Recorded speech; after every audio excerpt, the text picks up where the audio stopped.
পটল খেতে ভারী মিষ্টি। পটল মানে সবজি পটল, পটল ভাজা, পটল রসা, দই পটল, পটল দোরমা। কিন্তু যারা পটল চাষ করে, যারা পটল চাষ করে ওই চাষিদের কাছে গিয়ে জানবেন, ওই পটলের শেকড়টা যদি কেউ চিবিয়ে খেয়েছে না, মৃত্যুটা তার কিন্তু অনিবার্য। মৃত্যুটা তার অনিবার্য। তাই ভগবান দুইবার হাসে আর একবার কাঁদে। ভগবান দুবার হাসে, একবার কাঁদে। হাসে কখন? ডাক্তার যখন রোগীর কাছে গিয়ে বলে তোমার কোনো চিন্তা নাই, আমি আছি। ডাক্তার বলে তুই কে রে বেটা? তুই কতক্ষণ তার গ্যারেন্টি দেবে কে? তুই কতক্ষণ তার গ্যারেন্টি কে দেবে? তুই বলছিস তুই আছিস। আর একবার হাসে কখন? যখন ভাই ভাইয়ে ঠিকা জমি ভাগ হয়, তোর 2 কাঠা আমার 2 কাঠা। ভগবান বলে বেটা জায়গা তো 3.5 হাত, তুই কি কাঠা ভাগ করছিস? তুই কাঠা ভাগ করছিস, জায়গা তো 3.5 হাত রে বেটা। বাঁশ মাথায় বাড়ি মেরে মাথা ফাটিয়ে দেবো, বাঁশের বাড়ি মেরে তোর মাথা ফাটিয়ে দেবো। আর ভগবান কাঁদেন কখন?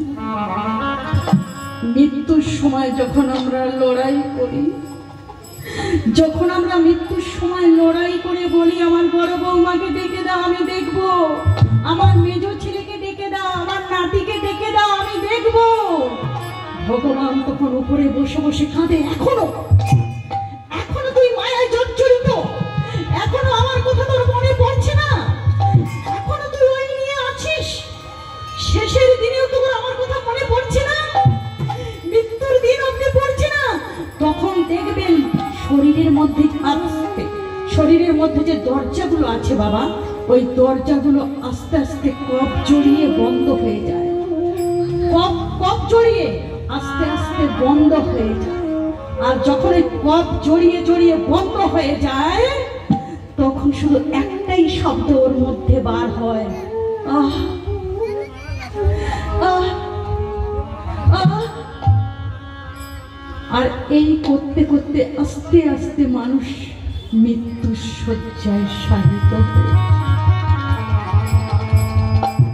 মানুষ যখন মৃত্যু শয্যায় শায়িত হয়, যখন দেখবেন ওই মরা মানুষটাকে দেখলে মনে হচ্ছে, আপনার মনে হচ্ছে ঘুমোচ্ছে, মানে যেমন গায়ের রং তেমনি গায়ের রং আছে, যেন মনে হচ্ছে ঘুমাচ্ছে। আপনার যদি এমন মনে হয়, মুখটা যদি ফর্সা লাগে, ভালো করে বুঝে নেন, তাহলে জানবেন গোরখধাম প্রাপ্তি হবে। আর মৃত্যুর পর যদি দেখছেন মুখটা কালো পড়ে গেছে, কেমন যেন লাগছে, দেখাচ্ছে মরাটাকে, তাহলে জানবেন ও নরকে যাবে।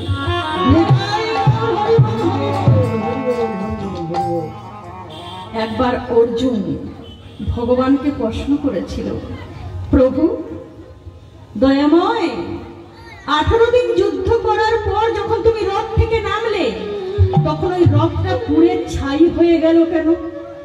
ভগবান উত্তর দিচ্ছে, শুনুন। বলছে, অর্জুন, যেই রথ থেকে আমি একবার নেমে যাই, যেই রথ থেকে আমি একবার নেমে যাই, সেই রথ তো পুড়ে ছাই হয়ে যায়।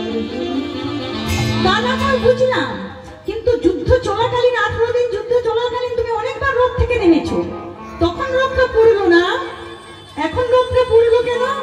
বলছে, অর্জুন, তখন আমি যখন নেমে আসতাম, আমার গলার মালাটা ওই রথের মধ্যে রেখে আসতাম, আমার গলার মালাটা রথের মধ্যে রেখে আসতাম। মাগো, আমরা যে ঘুমোই, এই ঘুমন্ত দেহে কিন্তু ভগবান থাকে না, তাহলে থাকে কে? না, ভগবান ওই পবন রূপী মালাটা রেখে দিয়ে যায়। আপনাদের মনে তো প্রশ্ন জাগতে পারে, আমরা তাহলে জেগে উঠি কেমন করে? ভগবান ওই পবন রূপে মালাটা খুলে রেখে যায়, তাই তো আমরা জেগে উঠি। তাই আজকে ভগবান বলছে, অর্জুন, আজকে যখন আমি রথ থেকে নেমেছি, ওই পবন রূপে মালাটা আমি নিয়ে নেমেছি, তাই তো রথটা পুড়ে ছাই হয়ে গেল। ও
ভগবানের সন্তান।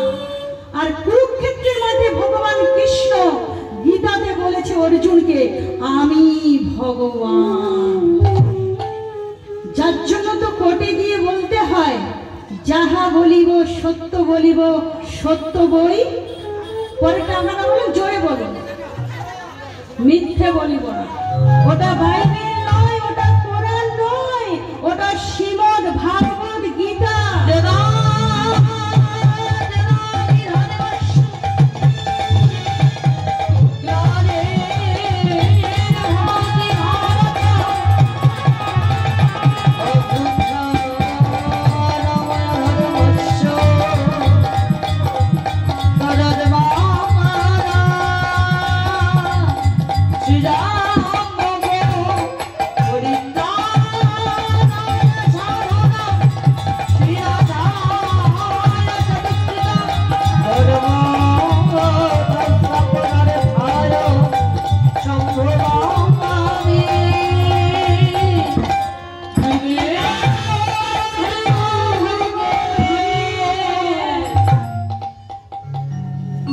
ওই লাল কাপড়ে মোড়া, ওটা কি বললাম মা?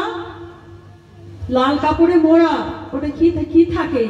ওর মধ্যে হাত দিয়ে, এই কথাটা এমনি এমনি বলা হয় না। ওর মধ্যে হাত দিয়ে যদি কেউ মিথ্যে কথা বলেছ, ইহ জগতের আদালত থেকে ছাড় পেলেও পরজগতের আদালতে ছাড় নেই। পরজগতের আদালতে তোমাকে জবাব দিতেই হবে, কর্মফল তোমার ভোগ করতেই হবে যেদিন হোক। ওই জিনিসটা এমনি এমনি ওখানে রাখা হয়নি, কারণ আছে বাবা। ইহ জগৎ থেকে পরজগতে যেতে হলে একটি নদী বের হতে হয়, সেই নদীটি সবাইকে বের হতে হবে, আপনাকে আমাকে সবাইকে। সেই নদীটির নাম হচ্ছে বৈতরণী নদী। তাই বলছি, আমার জীবন নদী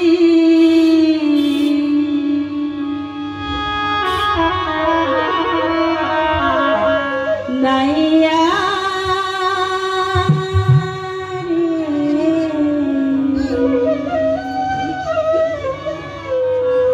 আমার ভাবের খেলা সঙ্গ হলো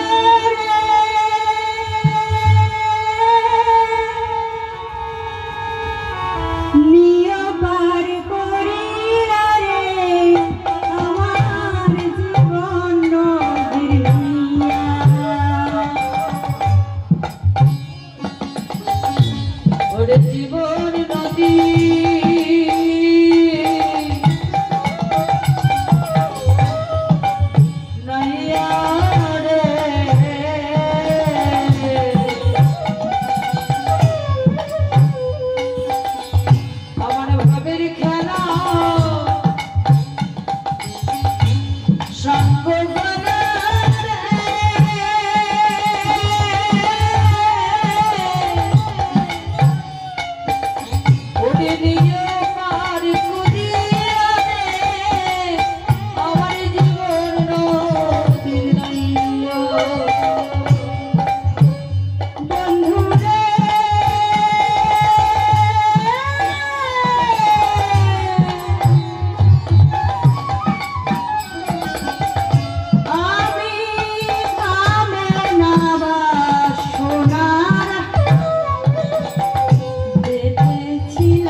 দেখাইছে মা।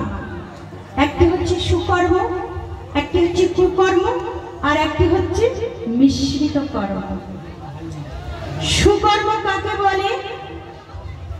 আপনাদের এখানে উদাহরণ স্বরূপ বলছি, এই জায়গাটার মধ্যে উদাহরণ দিয়ে বলছি। দেখুন সুকর্ম কাকে বলে।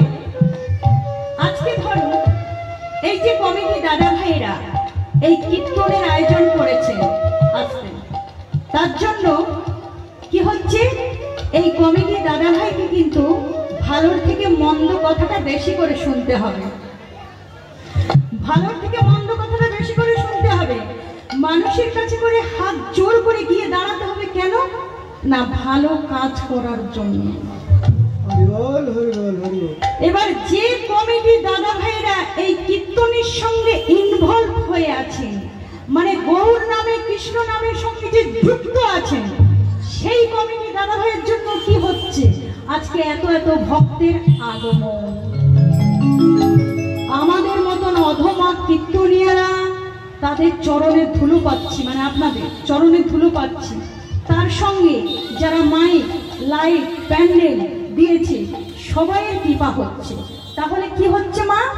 একজনের জন্য আরো 10 জনের কৃপা হচ্ছে। একে বলা হয় সৎকর্ম বা সুকর্ম। সুকর্ম ধরুন আরেকটা বলছি, যে গোয়ালা দুধ বিক্রেতা দুধ বিক্রি করে কি হয়? টাকা পয়সা পায়, সংসার চলে। আর যে দুধ খায়, বাচ্চা থেকে বুড়ো পর্যন্ত দুধ খায়, দুধ খেলে কি হয়? বলবান, শক্তিমান হয়। আচ্ছা আপনারা চিন্তা করুন তো, যে মদ বিক্রি করে তার লাভ হয়, যে মদ খায় তার লাভ হয়? সে বলবান শক্তিমান হয়? একই তো ব্যবসা, একই তো লিকুইড, সে বলবান শক্তিমান হয়। তাহলে একে বলা হয় সুকর্ম, আর একটাকে বলা হয় সৎকর্ম। আচ্ছা মিশ্রিত কর্ম কেমন?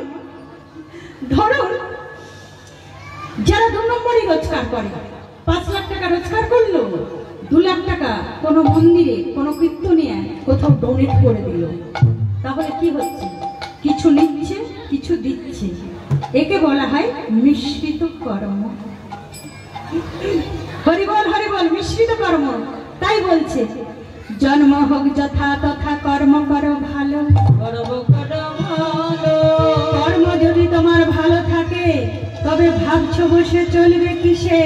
তুমি ভাববার কে? তুমি ভাববার কে? আর যার ভাবনা তিনি ভাবছেন, তুমি ভাবো তাকে। তুমি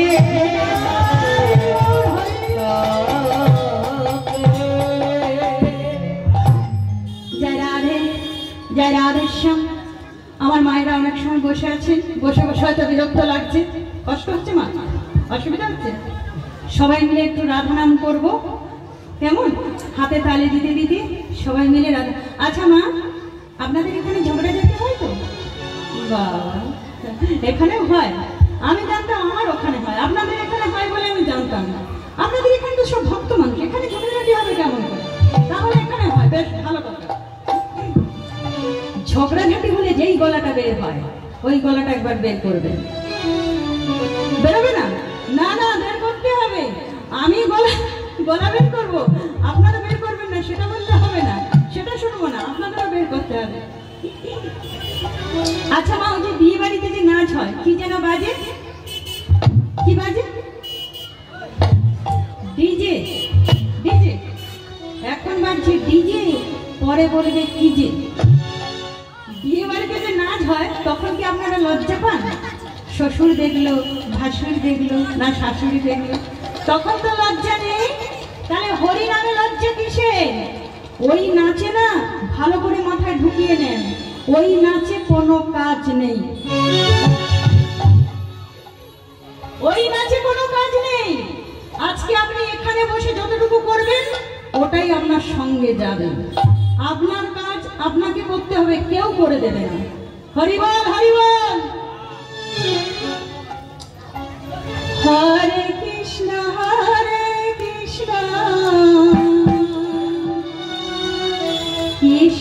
কৃষ্ণ হরে হরে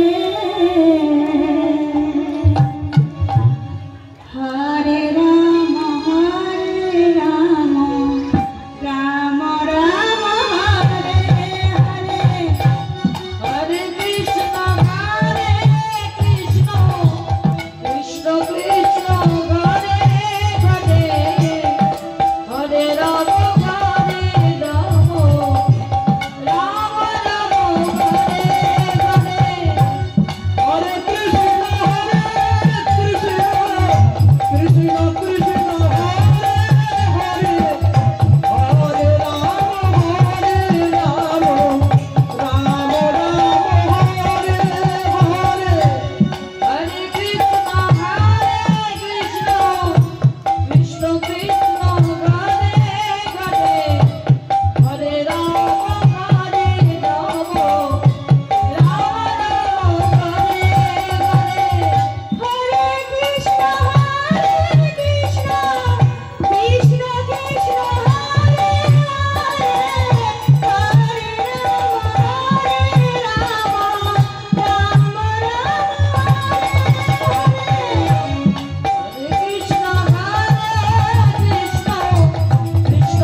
ভক্তমণ্ডলী ভক্তিমতী মায়েরা আপনাদের উদ্দেশ্যে বলছি, দাঁড়িয়ে না থেকে মা একটু এখানে এসে বসুন, একটু শান্তি করে হরিনাম শুনুন, প্রসাদও পাবেন, হরিনামও শুনবেন। এই যে কীর্তন আজকে দেখুন দুটো আসর করা হয়েছে, তাই তো মা? এই কমিটি দাদা ভাইরা দুটো আসন করেছে, অর্থাৎ আপনারা যে আসনে বসে আছেন ওখানে দাঁড়িয়ে আছেন না, আপনারা যে বসছেন না, আপনাদের উদ্দেশ্যে বলছি, আপনারা যেই আসনে বসে আছেন এটা কার আসন? রাজা পরীক্ষিতের আসন। কত বড় ভক্ত, রাজা পরীক্ষিতের আসন। আর আমরা এই যেই আসনটা দাঁড়িয়ে আছি এটা হচ্ছে শুকদেব গোস্বামীর আসন।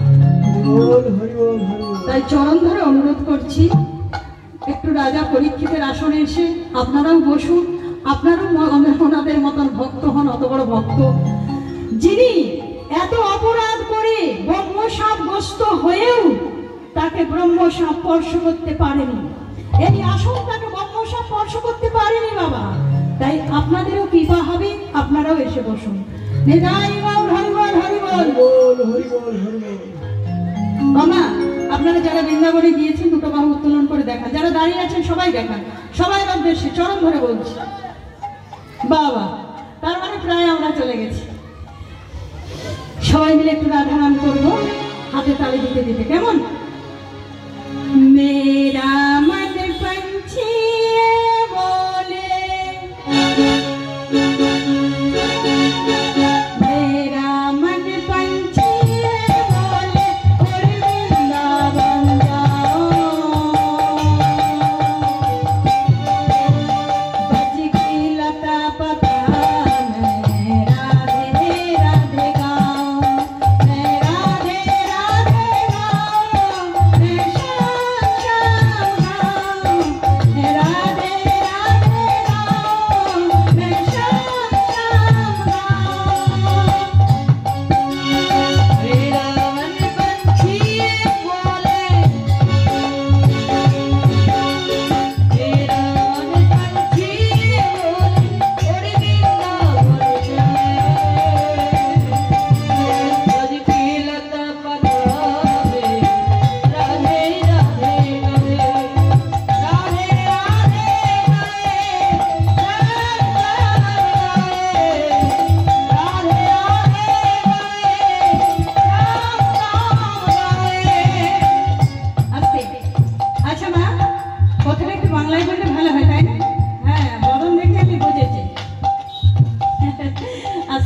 কি বলছে, কি বলছে দেখুন। আমার মন পাখিটা বলে, আমার মন পাখিটা বলে উড়ে বৃন্দাবন যাবো।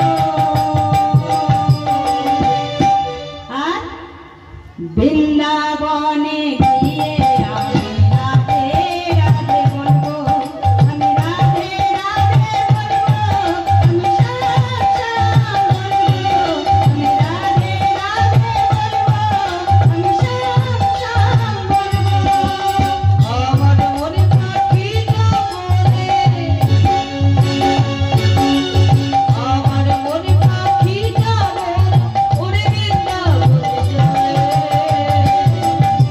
বৃন্দাবনে গিয়ে যাবে রাধে রাধে বলবো, রাধে রাধে বলবো, রাধে রাধে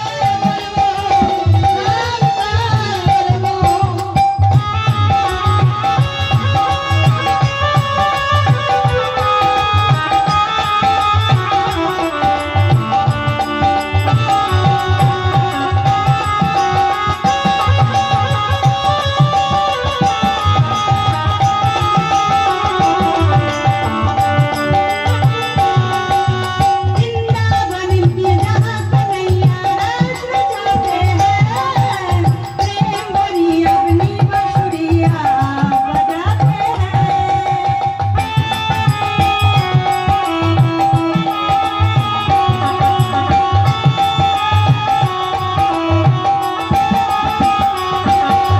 वृंदावन में जहाँ कन्हैया रास रचाते हैं, प्रेम भरी अपनी बांसुरियाँ बजाते हैं।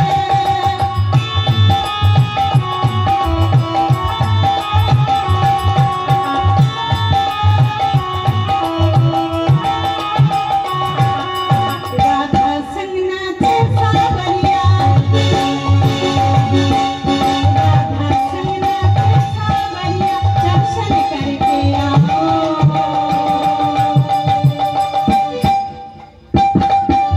वृंदावने गइए আমি রাধে রাধে বলবো, আমি রাধে রাধে বলবো, আমি শ্যাম শ্যাম বলবো, আমি রাধে রাধে বলবো, শ্যাম শ্যাম বলবো, রাধে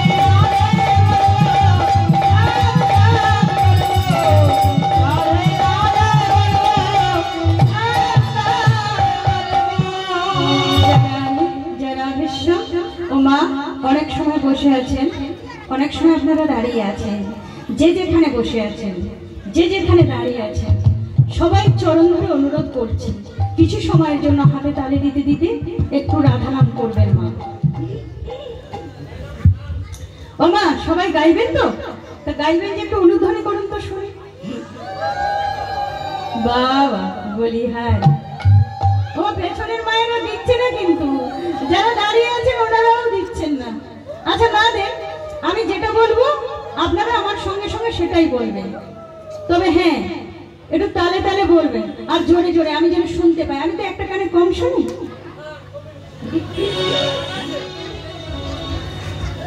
জয় রাধে জয় রাধে রাধে জয় রাধে, জোরে জোরে আমি শুনতে পাচ্ছি, আগেই তো বলেছি কানে কম শুনি।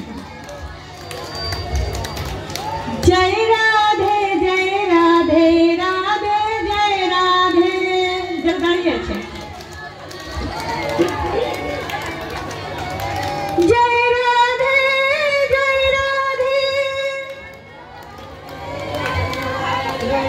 জয় রাধে শ্রী রাধে, শ্রী রাধে শ্রী রাধে রাধে শ্রী রাধে, শ্রী রাধে শ্রী রাধে বলো শ্রী রাধে,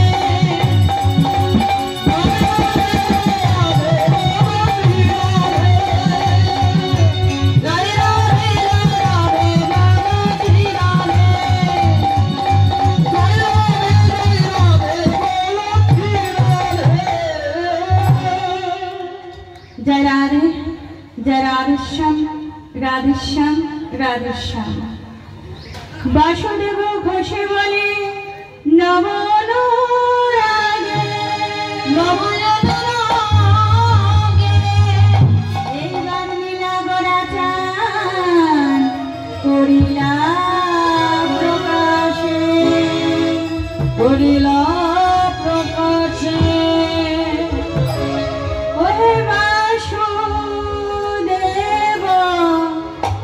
ঘোষে বলে এইবার নীলা প্রকাশ হলো রে বাসুদেব ঘোষে বলে এইবার লীলা প্রকাশ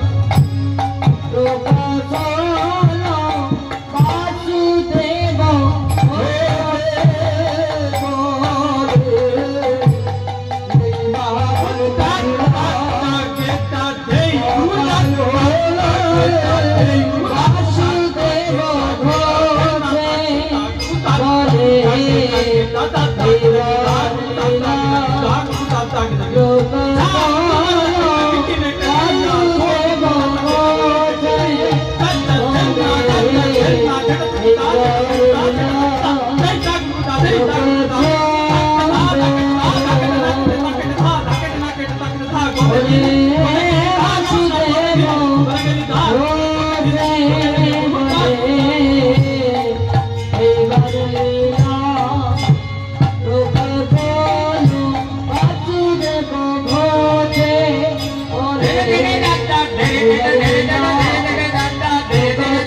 বাসুদেব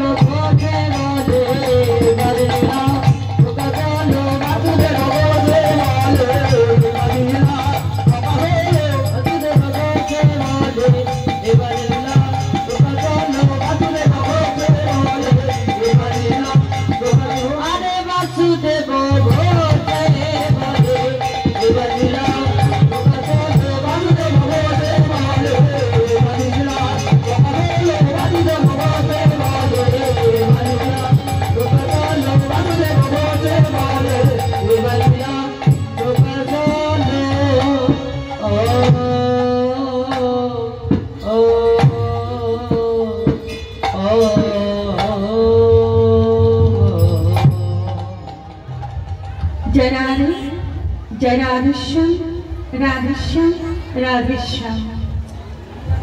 श्रवण कीर्तनं विष्णु कीर्तनं विष्णु पादसेवनं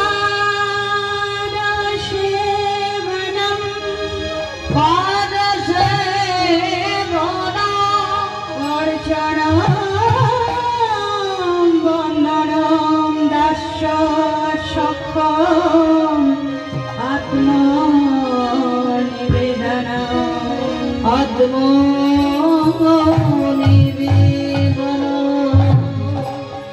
भजनेर श्रेष्ठ है नवविधा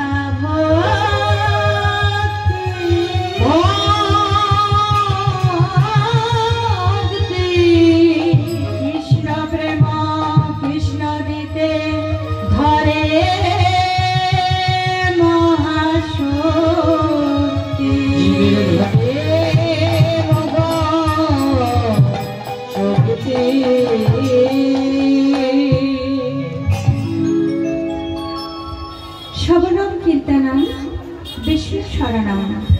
পাদ সেবনম অর্চনম বন্দনম দাস্য সক্ষম আত্মনিবেদনা। এই হচ্ছে আজকে নববিধা ভক্তি। এই নববিধা ভক্তির মধ্যে মা প্রথম হচ্ছে শ্রবণ, প্রথম শ্রবণ। এই শ্রবণ করে যিনি ভগবানের পাদ পদ্ম লাভ করেছিলেন তিনি হচ্ছে কলি যুগের প্রথম রাজা মহারাজ পরীক্ষিত।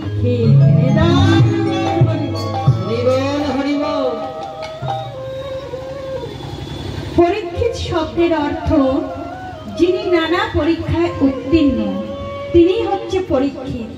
তার সর্বপ্রথম পরীক্ষা হয়েছিল তার মা উত্তরার গর্ভে। কোন একদিন কুরুক্ষেত্রের যুদ্ধের অন্তিম সময়ে দুর্যোধন উরুভঙ্গ হয়ে পড়ে আছে আর চিৎকার করে বলছে, কেউ কি নেই আমাকে সান্ত্বনা দেওয়ার মতো? কেউ কি নেই আমাকে একটু এসে সাহস জোগানোর মতো? পেছন থেকে কে যেন বলছে, আছে বন্ধু, আমি আছি। কে তুমি? সে কি বন্ধু, তুমি আমায় চিনতে পারছো না? আমি হলাম তোমার গুরুদেবের একমাত্র পুত্র অশ্বত্থামা। তোমাকে কারো কাছে সাহায্য চাইতে হবে না বন্ধু, আমায় বলো আমি কি করতে পারি। পারবে বন্ধু? পারবে ওই পঞ্চপাণ্ডবের মাথা কেটে এনে দিতে? বেশ, এই কথা, তোমার জন্য তো আমি আমার জাহান লাগিয়ে দিতে পারি। এই বলে অশ্বত্থামা কি করলেন, মা রাতের অন্ধকারে চলেছে। মহাক্রোধে অশ্বত্থামা চলিল সত্তরে। মহাক্রোধে অশ্বত্থামা চলিল সত্তরে। মহাক্রোধে অশ্বত্থামা চলিল সত্তরে। মহাক্রোধে অশ্বত্থামা চলিল সত্তরে। দ্রৌপদীর পঞ্চপুত্র ছিল যেই ঘরে। দ্রৌপদীর পঞ্চপুত্র ছিল যেই ঘরে। ভাবিলেন পঞ্চপুত্র এই পঞ্চজন। ভাবিলেন পঞ্চপুত্র এই পঞ্চজন। পঞ্চপুত্র এই পঞ্চজন। ভাবিলেন পঞ্চপুত্র এই পঞ্চজন। একে একে সবার মূল্য কাটিব এখন। একে একে সবার মূল্য কাটিব এখন। সবার মূল্য কেটে নেব। সবার মূল্য কেটে নেব। পুরাইব সবার মূল্য কেটে নেব। মনের আশা পুরাইব সবার মূল্য কেটে নেব। মনের আশা পুরাইব সবার মূল্য কেটে নেব। মনের আশা পুরাইব আমার প্রতিটা পুরাইব। মনের আশা পুরাইব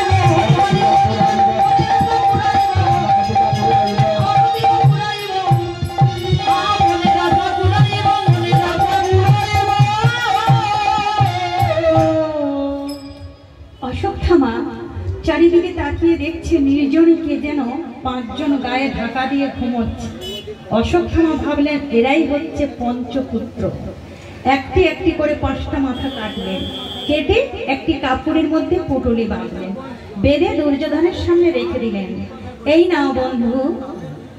এত শুনি হর্ষিত হইল দুর্যোধন।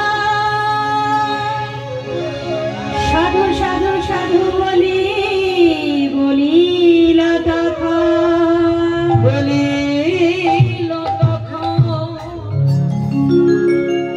দুর্যোধন বলছে, বন্ধু দাও, সবার আগে আমাকে ভীমের মাথাটা দাও।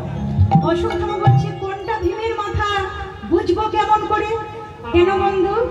5টি মাথার মধ্যে যেই মাথাটি বড় সেটাই হবে ভীমের মাথা। 5টি মাথার মধ্যে যেই মাথাটি বড় সেই মাথাটি দুর্যোধনের হাতে দিয়েছে। দুর্যোধন মাথাটি হাতে নিয়ে বলছে, তবে রে বেটা ভীম, তুই আমার অনেক কষ্ট দিয়েছিস, অনেক ব্যথা দিয়েছিস, আজ আমি তোকে আর ছাড়ব না। এই বলে মাথাটি মা একটি পাথরের মধ্যে ছুঁড়ে মারল। আর যে ছুঁড়ে দিলেন, ছুঁড়ে দিবার সঙ্গে সঙ্গে মাথাটি টুকরো টুকরো হয়ে গেল। দুর্যোধন চিৎকার করে উঠল, না!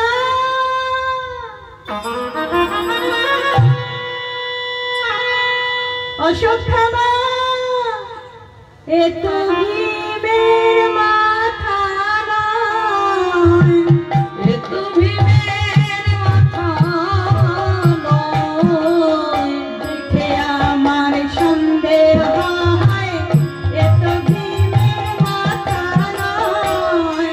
দেখে আমার সন্দেহ হয়, এ তো ভীমের মাথা নয়। অশ্বত্থামা, এ ভীমের মাথা নয়, পর্বতের সদৃশ্য আমার গদা। এক গদাঘাতে পর্বত চূর্ণ চূর্ণ হয়ে যায়, তথাপি ভীমের মাথা সদাই অক্ষত। আর সেই মাথা পাথরে লাগতে না লাগতে টুকরো টুকরো হয়ে গেল। মশাল জ্বালিয়ে দেখলো এ ভীমের মাথা নয়, পঞ্চ পাণ্ডবের ঔরসে দ্রৌপদীর পঞ্চপুত্র নিদায় দুর্যোধন বলছে, অশ্বত্থামা, আমার বংশ বাতি দিতে কাউকে রাখলি না, আমার বংশকে একেবারে নির্বংশ করে দিলি। এইভাবে হর্ষে বিষাদে দুর্যোধনের মৃত্যু হয়ে গেল। মা ওদিকে মহারাজ যুধিষ্ঠির কুরুক্ষেত্রের যুদ্ধ শেষ করে পিতৃরাজ্য পুনরুদ্ধার করার জন্য হস্তিনাপুরে একছত্র রাজা হয়ে বসে। যুধিষ্ঠিরা আরম্ভিলা রাজ্যের শাসন, রাজ্যের শাসন। যুধিষ্ঠিরা আরম্ভিলা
সাধুগুরু বৈষ্ণবের অনুমতিতে, সাধুগুরু বৈষ্ণবের চরণ ধরে পৃথিবী রাজ্য করে। মা রাজ্য পালন করে, সাধুগুরু বৈষ্ণবদের পূজা করে, কনিষ্ঠ বর্গদের কাছে গিয়ে পূজা গ্রহণ করে, আর বৈষ্ণবের অনুগত্যে পৃথিবী পালন করছে। দেখতে দেখতে ওদিকে অশ্বত্থামা মনে মনে ভাবছে, আসতে ছোট করে, এত হলো, এত বড় বড় যোদ্ধা মরল, অভিমন্যু মরল, গান্ধারীর শতপুত্র মরল, পঞ্চ পাণ্ডবের পুত্র নিজের হাতে আমি মাথা কাটলাম, এখনো পুরো বংশ ধ্বংস হলো না? এখনো পুরো বংশ ধ্বংস হলো না? এখনো একটা প্রদীপ উত্তরার গর্ভে টিম টিম করে জ্বলছে। না না না, কোনো কারণে, যে কোনো উপায় এই প্রদীপকে আমাকে নেভাতেই হবে। এই বলে অশ্বত্থামা কি করলেন মা? অতি সঙ্গোপনে ব্রহ্মবাণ নিক্ষেপ করলেন। ব্রহ্মবাণ নিক্ষেপ করলেন গর্ভ সন্তানকে নষ্ট করার জন্য। ওদিকে উত্তরা কুলবধূ দেখছে একটা অগ্নিপিণ্ড দ্রুত গতিতে আমার দিকে আসছে, আমার গর্ভের সন্তানকে নষ্ট করার জন্য। উত্তরা কারো কাছে কিছু না বলে, এক মুহূর্ত সময় না করে ছুটে গেলেন জনার্দনের কাছে। গিয়ে বলছে, হে জনার্দন, ওই দেখুন প্রভু, দেখুন শত্রু পক্ষ থেকে বাণ নিক্ষেপ করেছে আমার গর্ভের সন্তানকে নষ্ট করার জন্য। আজকে আমি তোমার কাছে আসিনি আমার জন্য, আমার বিপদের জন্য আমি তোমার কাছে আসিনি। কত বড় ভক্ত দেখেছেন মা? আমরা তো আমাদের বিপদে যাই, উল্টে উত্তরা কি বলছে, কথাটা কেমন ঘুরিয়ে দিয়েছে। আমার বিপদের জন্য তোমার কাছে আমি আসিনি, আমি এসেছি তোমার জন্য। ভগবান চোখে আমার আবার কি বিপদ জানো প্রভু? আজকে যদি কোনো কারণে আমার এই গর্ভের সন্তান মারা যায়, তাহলে সারা সমাজ আঙুল তুলে বলবে, ওই দেখো দেখো দেখো, কৃষ্ণ যাদের পক্ষে ছিল তাদের বংশে বাতি দিতে কেউ না রহিল। এখানে একটি প্রশ্ন মা। মা উত্তরা দেবী বিপদ দেখে জনার্দনের কাছে ছুটে গেলেন কেন? তার কারণ একটি আছে, তার প্রমাণ আছে মহাভারত। মহাভারতে যুদ্ধ চলাকালীন একদিন মধ্যরাত্রে মা দ্রৌপদী উত্তরার ঘরে আসছে। উত্তরার ঘরে এসে বলছে, উত্তরা, এত রাত্রে, এত গভীর রাত্রে কিছু বিপদ হয়েছে? আমি কেন এসেছি জানিস উত্তরা? আমি তোকে আজকে একটা কথা বলে যাচ্ছি, জীবনে যতদিন তুই বেঁচে থাকবি, যতদিন তোর শরীরে শ্বাস প্রশ্বাস চলবে, কোনদিন কোনো বিপদ পড়লে কোনো আত্মীয় স্বজন স্বামী কারো কাছে তুই সাহায্য চাইবি না, তুই ছুটে যাবি জনার্দনের কাছে। জানিস উত্তরা, আমার যেদিনকে বস্ত্রহরণ হয়েছিল ওই রাত সময় অনেক বড় বড় যোদ্ধা উপস্থিত ছিল, আমার পঞ্চ স্বামীও ছিল, ধৃতরাষ্ট্র ছিল, গুরু দ্রোণাচার্য ছিল, সবাই ছিল, খুব বড় বড় যোদ্ধা। আবার ভীষ্ম পিতামহকে তো জানিস, তার মতন যোদ্ধা ওই রাজসভায় উপস্থিত ছিল, কিন্তু কেউ আমায় সাহায্য করেনি। এক একজন চরণে হাত জোড় করে বলছি, আমি কুলবধূ,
কাছে গিয়ে দুটো কর জোড়ো করে সামনে দাঁড়ায়, সেই মুখ নিচু করে নেয়,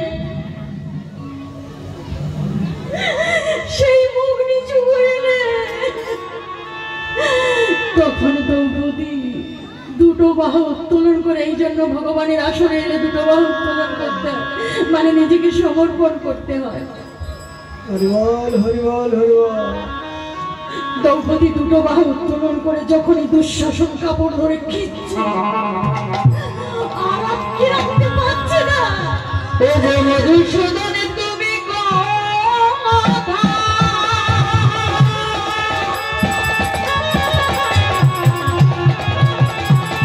তুমি রাখো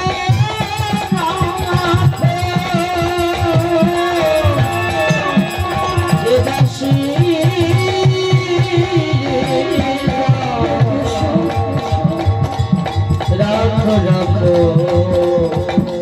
আশীর্বাদ।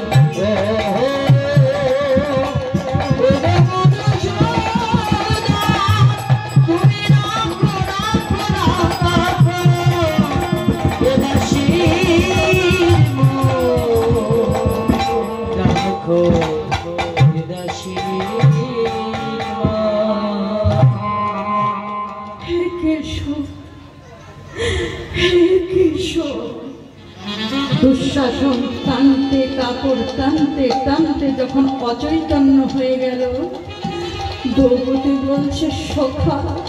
কৃষ্ণ দ্রৌপদীকে সখা বলতো, আর কৃষ্ণ সখা বলতো, আর কৃষ্ণ দ্রৌপদীকে সখা বলতো, ও বলতো সখী। বলছে সখা, দ্রৌপদী বলছে সখা, কৃষ্ণ বলছে সখী। সখা তুমি সেই তো এলে, সেই এলে, এত দেরি করলে কেন? বলছে সখী আমি তো তোমার কাছেই দাঁড়িয়েছিলাম। কত বড় কথা দেখুন, ভালো করে বুঝে নেন। বলছে সখী আমি তো তোমার কাছেই দাঁড়িয়েছিলাম, কিন্তু তুমি তো আমায় আগে ডাকোনি। তুমি যদি সর্বপ্রথম আমায় ডাকতে, দুঃশাসন তোমার কষ্ট, তোমার এই আঁচল, এই বসন স্পর্শ করা তো দূরের কথা, দুঃশাসন তোমার পক্ষে প্রবেশ করতে পারত না।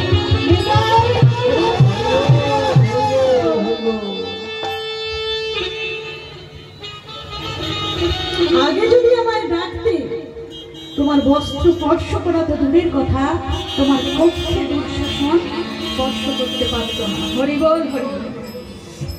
তাই আজকে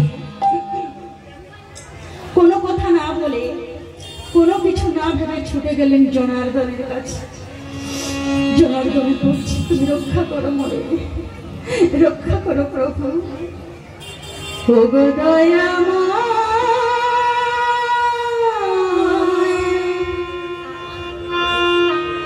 ওগো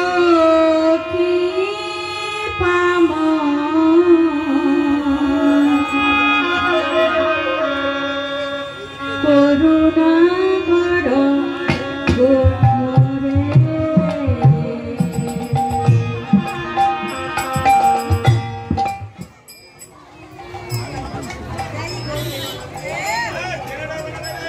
রাধে জয় রাধে। নিতাই গৌর হরিবল হরিবল। তুমি রক্ষা করো মনে প্রভু, মোর সন্তানকে রক্ষা করো দয়াময়। ওগো দয়াময়, ওগো কৃপাময়,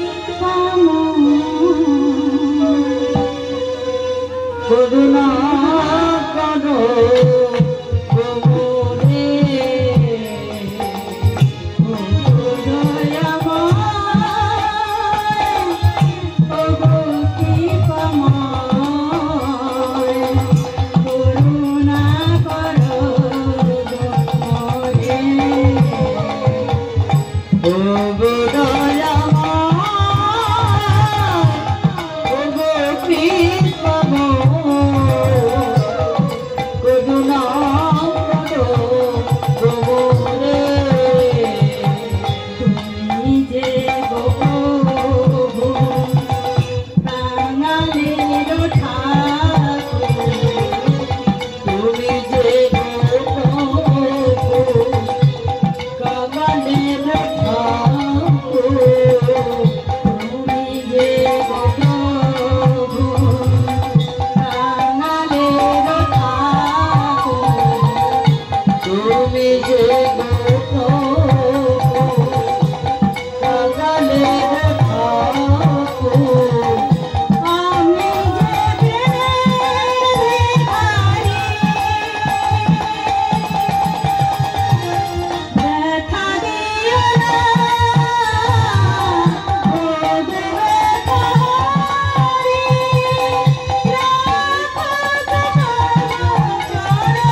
সদাই কিং কর্তব্য বিমূঢ় হইয়া পড়ে।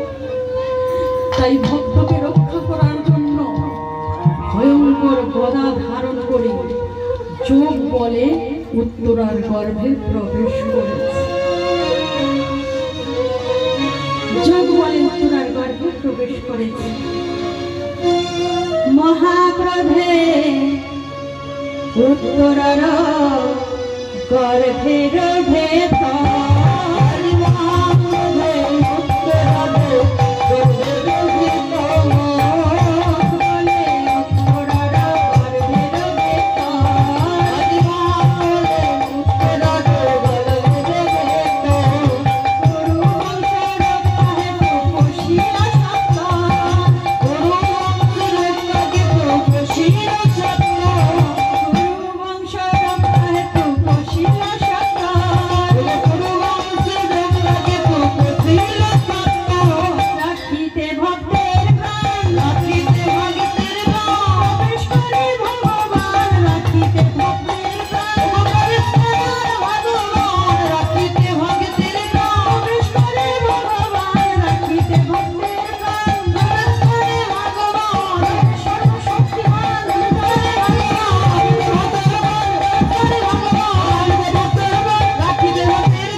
অশ্বত্থামার ব্রহ্মবাণকে নিবারণ করা যায় না, এটা সত্য, তাই তো? হ্যাঁ, অশ্বত্থামার ব্রহ্মবাণকে ব্যর্থ করা যায় না, এটা সত্য, সবাই জানে। কিন্তু ভগবান ভয়ঙ্কর গদাঘাতে সেই বাণকে ব্যর্থ করে দিলেন। এবার ভগবানকে দর্শন করা মাত্র গর্ভ হতে সব জ্বালা যন্ত্রণা দূরীভূত হইয়া গেল, সর্বাঙ্গ শীতল হইয়া গেল। দেখুন মা, প্রত্যেক মানুষকে ভগবান দর্শন দেয়, আমরা কিন্তু মায়ের গর্ভে দর্শন পাই, তাই না মা?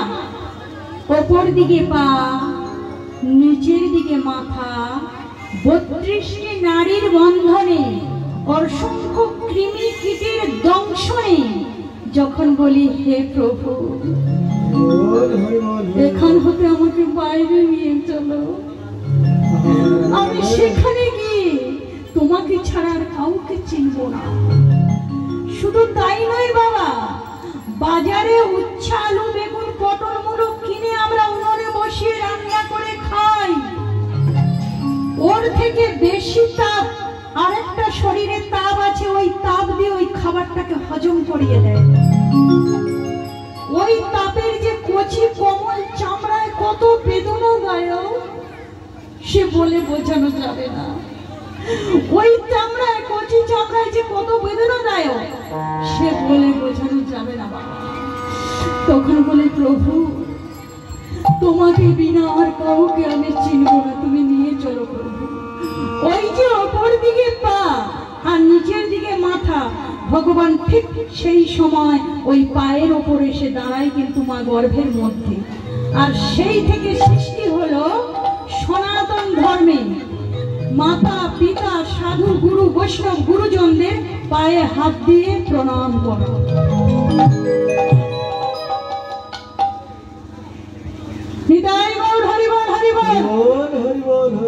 সেই থেকে সৃষ্টি হলো সনাতন ধর্মের পায়ে হাত দিয়ে প্রণাম করা। এবার গর্ভের মধ্যে শিশু সন্তান ভগবানের চরণ বন্দন করেছে। তুমি নির্মল করো মঙ্গল করে মলিন আমার মমতায়, তুমি নির্মল করো মঙ্গল করে মলিন আমার মমতায়, তুমি নির্মল করো মঙ্গল করে মলিন আমার মমতায়।